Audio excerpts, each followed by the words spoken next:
Okay, so here is your 2013 Dodge Grand Caravan with the Braunability conversion. I'm going to kind of go over the van, how everything works, and everything like that. You'll see here VIN number that we discussed, so you know for sure it's the same van. So you'll see everything on here, kind of like what we talked about. Just really straight, clean van. Just kind of walking around it. You'll see aftermarket camera there on the license plate. That license plate's good for 60 days, give you plenty of time to get it transferred and registered in your state. And a couple of little tiny scratches right there. 8-year-old van, can't really fuss too much about that.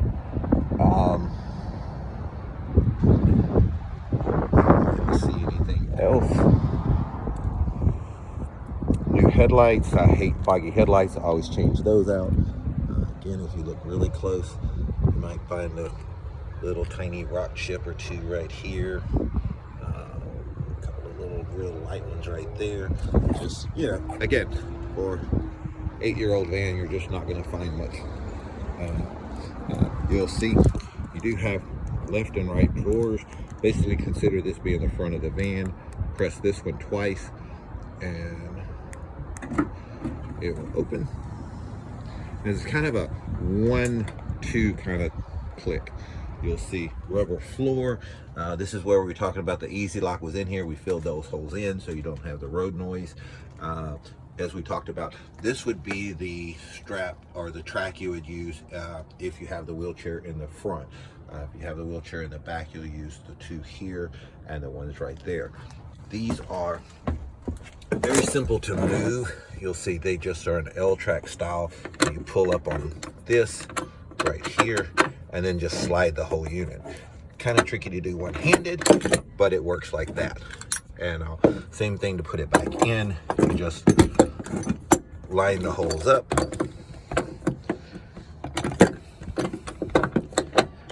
And it slides in like that. This, when they're all the way in, will pull out and then it rockets as it locks itself as it goes in. But then when it's all the way in, you don't have to push the button.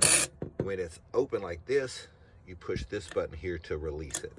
And then you tighten it up like this. So it rests in the back. So if you have grandkids or something, their feet don't have to dangle in the air. This is going to be the seat belt for the person in the wheelchair. So again, if you're riding back here, even though I have it hooked up on this side, if it's on this side, you'll actually use this one and you'll just go around the person and hook it over here. If the person's riding in the front, this has the same style deal. Just pull up on the little tab right here and slide it. Again, works so much better with two hands. But that will come out and you would just move that up to that track right there.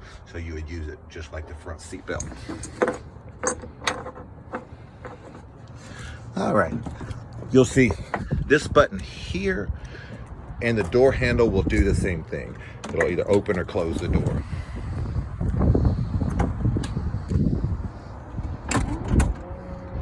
One nice thing this does have is the adjustable pedals. You'll see the actual gas and brake pedal both will move up and down. So you can actually, if you have a short person, they don't have to sit close to the steering wheel. Of course, power seat controls are here. Lumbar supports are here. Your regular adjusters, regular power mirrors. This is your power wing mirrors in the back.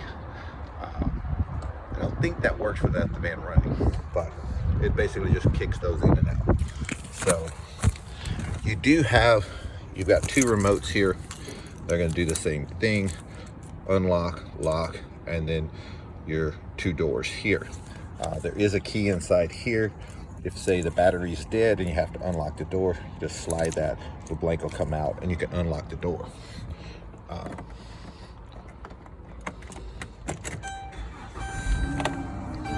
You'll see with the van running, you'll see your back power mirrors open. Or windows, not mirrors. So you do have your tilted cruise down here. Just this lever up and down and in and out. You've got both. You'll see the miles are currently the 59,904. This is going to step you through the different stuff like trip meters. You just push the step button. Turn this off.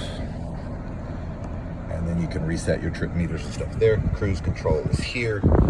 Headlights, dash lights, your wipers and washers. Shifter is here. Now, one thing that I run into is, and you probably won't do it, but I always try to tell people. So with these, when you put it into gear, you'll see if you put it all the way down here, you can, if you wanted to shift it yourself, you could do this 1, 2, back and forth and everything like that. You don't know how many panicked phone calls I get from people because they hang something from this because it looks like a good thing, and then when they drive around a curve, it pulls it into gear and it shifts for them, and then you're stuck in that gear. If for whatever reason that happens, all you have to do is just push it to the right and hold it for 2 seconds, and you'll see, if you ever see a 1, a 2, or 3 right there, and that's what you've done.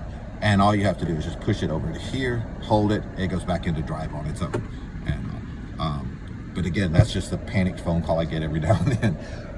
Here is your backup camera that they've installed. You'll see your backup here, cameras in the back, just automatic, nothing for you to do there. And you have a little mirror right here to be able to see in the back if you keep an eye on the grandkids or anything. And then when you open it up, a little sunglasses carrier there. These are going to be for your doors here and for the rear hatch. Every now and then again, somebody will hit this button and this will turn both doors off. If all of a sudden both doors stop working and everything, that will be because somebody turned that off by accident. So always just check that. And you'll see you got 2 glove compartments here. Owner's manuals for all the Dodge stuff is right in here. And this is where we did the inspection sticker, or emissions and everything like that. If it passes in Texas, it'll definitely pass in Missouri. So we always do that even if they're leaving town. AM, FM radio, air conditioning controls and everything here, traction control there. You've got a little bit of cup holders here. The one thing you'll find down here is this off button. This is the kneel we were talking about where the van squats down. If say you're next to a really, really tall curb or something and you don't want it squatting down, you can turn that off. Again, that gets bumped by accident fairly often. So if all of a sudden you notice, hey, this thing's not kneeling anymore, check this button, because that's 99% of the time what it is. Now, for the door and the ramp over here, you're gonna see this button here, this button up here, button here behind the door, and then this button in the front down here that we just like the one on the other side. All of those, along with the keychain, are all going to do the same thing. You're going to push the button, the door's going to open up, the ramp's going to come out, and the kneel's going to go down. So the door comes up, ramp comes down, and you can kind of hear it kneeling down. And that's all there is to it. So walk around here. Like we talked about, it just brings down this side of the van, so that makes it look a little crooked. Again, what we were talking about the other day. Now, the other thing you want to watch, this is the child safety lock on these doors. Every now and then you send it out to get it detailed or cleaned or something, and somebody's doesn't, and they'll knock this button on all of a sudden. If you push the buttons to open the doors and it just beeps, a lot of times that got bumped into. Again, it's not real easy to get back there, but trust me, I've had those phone calls.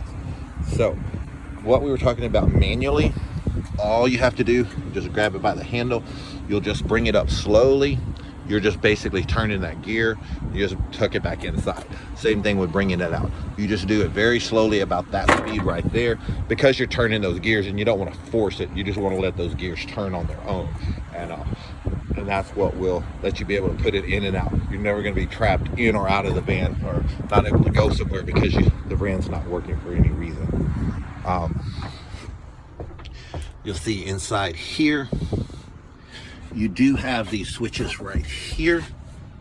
This is going to be manual overrides. You'll see one will be for the kneel. You'll see you can manually override the kneel and make it go back up. You just hold that down until you hear it making a clickety click noise. When it starts making that noise, that lets you know it's all the way up. You'll see. And that's all it does. It doesn't put it down, it just puts it up. So in case there's a malfunction and it doesn't go up, this is a direct feed to the motor. Same thing with this switch right here. This is going to be a direct feed to the ramp. So you can also, again, if it doesn't work, this will pull the ramp in and all. It doesn't put it out or anything, it just will pull it in. And that's all that does also. That just gives you a secondary backup to put the ramp in. And again, if you need to do it manually, you can do it manually also. Those are just your two backup things.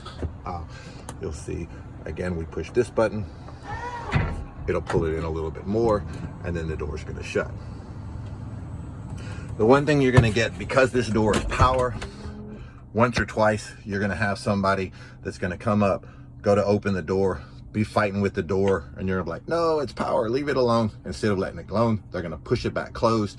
The next time you open the door, the ramp may not come out. Don't panic, just let it run, and it will go ahead and recycle and remember, reset itself. And that's just a matter of it getting out of whack. The other thing about a handicap van you wanna know is when they do the conversion, they move the gas tank is now behind the rear seat, behind the axle.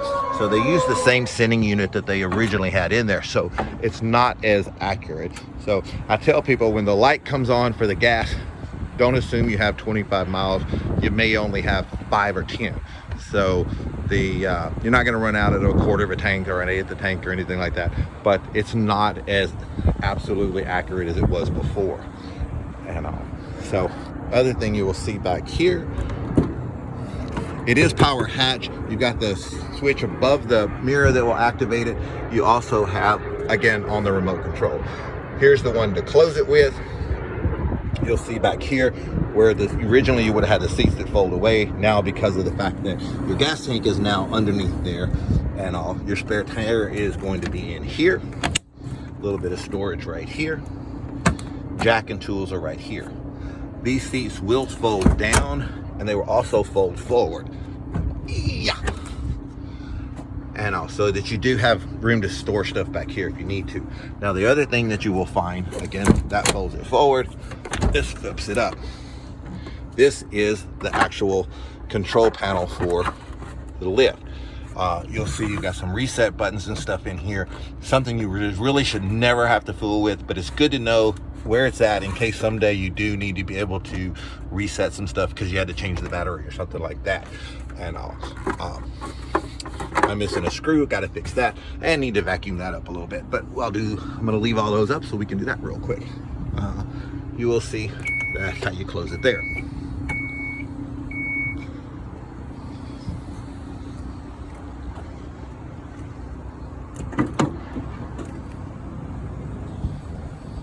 When you get ready to strap the wheelchair in for the first time, and I'll always be sure you hook to the frame, never hook to the wheels.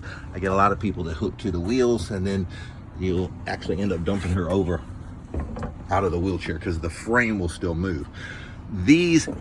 What you kind of want to do to get into where it's simple, get these adjusted a length that's comfortable. That way you can just hook them, and then you take these and hook them and tighten them up, and that pulls everything tight.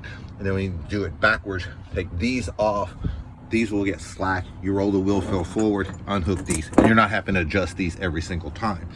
Now, to take this chair out, you'll see down here, we've got this little collar, and you're going to unscrew that,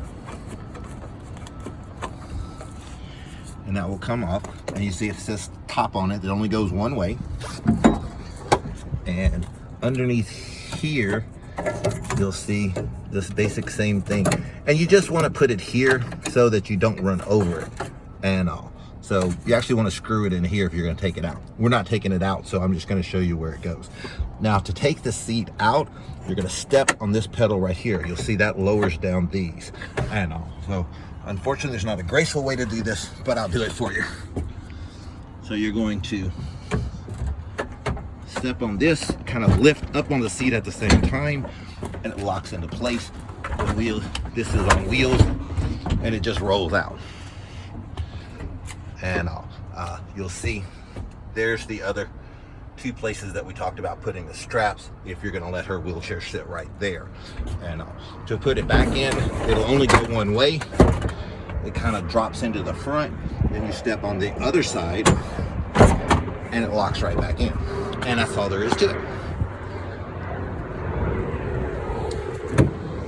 You will find if you pull it all the way forward before you take it out, it balances a little better, a little easier to roll around and all. But overall, that's the van. Any questions at all, feel free to give me a call. We'll walk through it all again. Not a problem. Thank you very much.